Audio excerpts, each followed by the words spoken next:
আসসালামু আলাইকুম, শুভ দুপুরের শুভেচ্ছা। সবাই কেমন আছেন? আলহামদুলিল্লাহ আমরা ভালো আছি। এখানে একটু হাঁসের মাংস দেখাচ্ছি আপনাদেরকে। ধুয়ে কেটে মানে আমি কাটি নাই অবশ্য, ধুয়ে নিছি।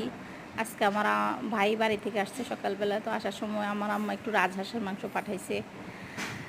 তো যাক, মায়ের হাতের জিনিস। তো আমি মাংসগুলো ধরতেছি আর মার কথা অনেক মনে পড়তেছে, অনেক মিস করতেছি মাকে। মা মেয়ের জন্য পাঠাই দিছে। তো এই তো এখানে আমি শুধু টমেটো, কাঁচামরিচ আর পেঁয়াজটা আস্ত দিছি, আর বাকিগুলো সব ব্লেন্ডার করে নিয়েছি, সব মাখায় একবারে বসাই দিছি। কিন্তু এই পাতিলটাতে আমি লাড়তে পারতেছি না, আমার অসুবিধা হচ্ছে। তো আমি এক হাতে মোবাইল ধরছি, তো আরেক হাতে লাড়তেছি, আমার হাতটা কাঁপতেছে। তো এখন আমি আবার একটা বড় পাতিলে দিয়ে দিব, কারণ হলো এটাতে আমি লাড়তে পারতেছি না। তো আমি জানি মোটামুটি সবার হাঁসের মাংস পছন্দ, এমন কেউ নাই যে হাঁসের মাংস পছন্দ করে না। যদিও বা মাংস কম হয়, হাড্ডি বেশি হয়, তাও অনেক স্বাদ আছে। তো আপনারা, এই যে আমি এই পাতিলে নিছি,